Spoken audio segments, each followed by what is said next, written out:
it's that sort of talent that I find in people that have been my mentor. They've actually helped me find the way without ever telling me the way to go. They've just been able to direct me there. But yeah, I won't name drop him because I won't do that to him.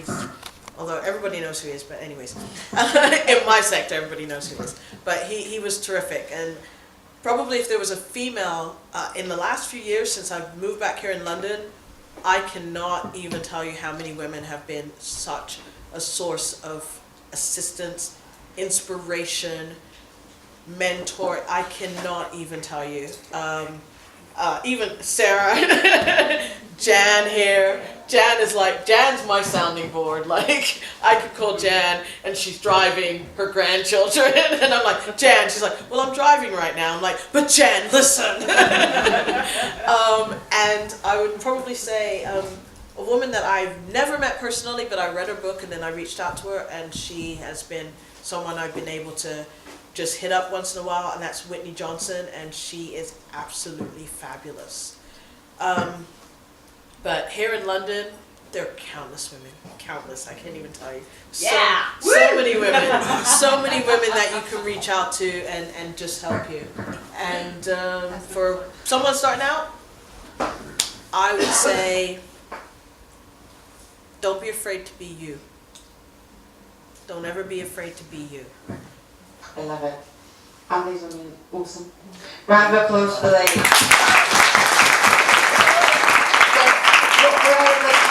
I know that when you want to start business, people say follow your passion. Has any of you followed your passion? One. But now, if you have to think critically, what will be the next, I don't want to be so cliche to see the next big thing, but what are the trends that you are all saying where tech is going, and something which is not too saturated that women can really get involved in?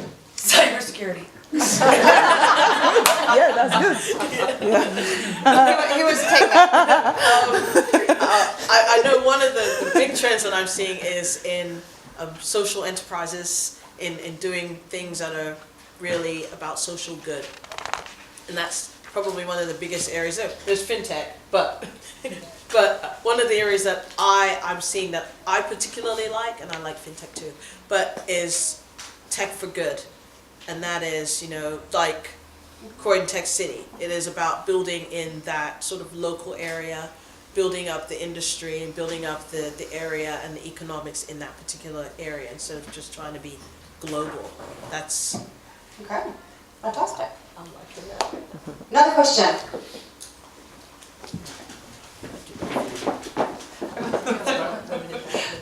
Do you want to yell? I'm Mila.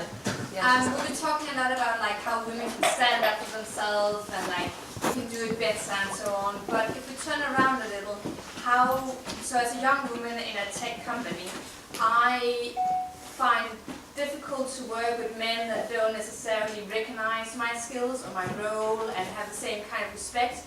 There's still a certain lad culture. A lot of the people coming in are graduates, they grow up, they come directly from university. We all know lad culture in this country can be quite harsh, especially between the guys. So how do we also as women kind of break that up? One example is we often talk about it at work, the few women we actually are in the tech company. And even though we do so, it's more like, oh, it's not that bad, is it actually? And we come up with the examples and the guys are surprised because they don't see it. So how do we also break it up? How do we come in and say, actually, we also need to kind of educate the own people within our company to change this culture to be more female-friendly? Can I ask you a question? Do you participate in the lad culture? No, I very much kind of try to avoid it and speak against it when it happens. Because I don't want to be part of it because I don't like it. I think it can be a very effective tool to every once in a while to highlight what's actually happening in the social dynamic of the male group, is to participate in it for one moment. It's like when someone says to you, oh my God, you look you've really done your hair really nicely today, if they make comments about your physical appearance. make comments about their physical appearance and say, wow, I'm so grateful you wore that tie. You know how much I like that tie on you. It's so really fantastic. Or the tailoring on those pants really shows your assets. Or if they're doing the lad culture thing, sitting down and saying, making participating in it, just so it highlights just how exclusive it can be. Because they don't think that you're going to comment on the sports or comment on the Friday night out or the latest lady in the office or whatever, because you're a woman. But I think it can sometimes just disrupt a little bit. But I think there are lots of, there's one other thing that I would say is everyone has a resume, and there are some points in your resume that are just so damn impressive. And if you just pick out those 3 or 5 points in your resume that are so good, like I have a degree from MIT, I traveled from XYZ, I've done this, I've done that, and you just pick out the 3 or 5 things in your head that you can put on the table in those moments where you feel a little bit vulnerable, just to say, well, actually, you're completely neglecting my assets here and my experience. I think that can be helpful, because sometimes I found I get disoriented when somebody tries to undermine me, because I'm so shocked. I'm like, what do you mean? I'm the CEO. I did all this stuff. Like, what do you? And I think there are sometimes you have to just have some bullet points that just come out quickly and naturally, just in those moments, to showcase your assets, what you bring to the table. I mean, it's a very hard point in time, and I think that, there's this whole thing about, well, we've just got to be more thick-skinned, yeah? I'm not very good at being thick-skinned, yeah? And I do get hurt by it, but there's this whole thing of letting it just go over your shoulder and just see it, coming towards you, and just go, for goodness sake, that isn't even worth taking it in, and just carrying forward, as you say, with, actually, I have got this skill, I have got this degree, and going forward, yeah? One of the other things to remember, actually, all the time is that in lad culture, a lot of the lads don't really want to be in that joke, yeah? I've got several male friends who have said, I just can't cope in the locker room at the gym, and I just want to get out of there too. And men have got to start to say, that's just not funny, yeah? That's really sexist, that's bad, and more men are. And I think it's actually encouraging your male friends and people around you to take that stance and to actually know that they haven't got to just laugh with everybody else at those silly things, yeah? A lot of men now, for example, I'm in a panel circuit and speaking a lot, and it's a huge issue, the number of, all-male panels. There are, there's a great Tumblr site, all-male panels, yeah? Congratulations, another all-male panel with hundreds of pictures from all over the world, and including the Lithuanian International Women's Day, which had like 10 men, it's like unbelievable.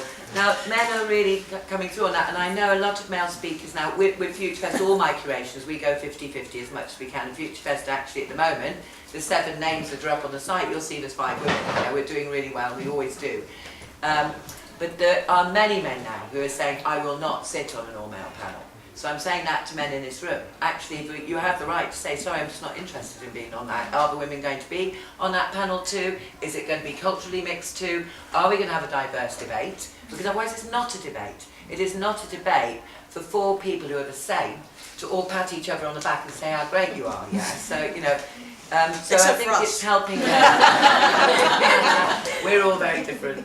But I think it's helping men as well to get the confidence, like even having chats outside saying, did you think that was funny? And we'll find actually they don't. Say, well, could you support me on that again, So one of the things that's most annoying now is actually when you say something into a meeting and everyone ignores it, and then later a man says it and they go, brilliant, and you're like, nice. I will go back and I will claim it. And I would say, oh, that's the point I made earlier. However, this is how I said it.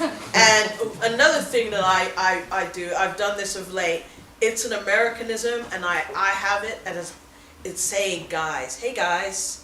Hey guys, hey guys. Now, when I go somewhere and I want to say hey guys, I go, hey ladies, especially when it's a room full of men and I'm the only woman, and I go, hey ladies, and they stop, and I go, oh, see, you just said hey guys, and I'm not.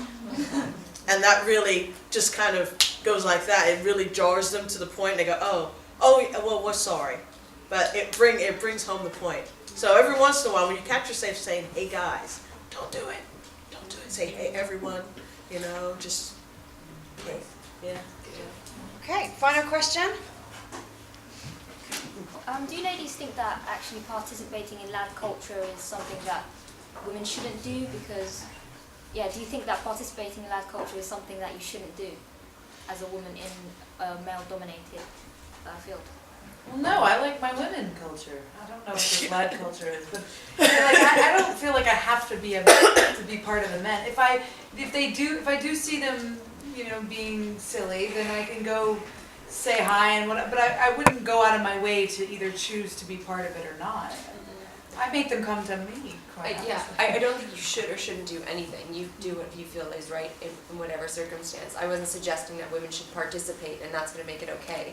I was just, when I said, if you notice something that is so blatantly sexist, but it has just become part of the ingrained culture of like, yeah, we can talk about women in a certain way, or like the sports in a certain way in a professional environment, sometimes actually participating in that for a moment can be shocking. Yeah. And I just mean a moment, because then you just say, do you realize how undermining that is for those of us who are women, who are here, have great education and are here contributing to this business? Because it just, when they make broad sweeping statements about women, it's so shocking. And I'm just suggesting it's one methodology of trying to highlight how dramatically wrong the behavior is. And I think definitely find the men around you who are not, you can guess are not like that and chat with it. I mean, look at all the men in this room, that's great, yeah. All the men in this room are here because they want to hear about this and they're supportive, yeah.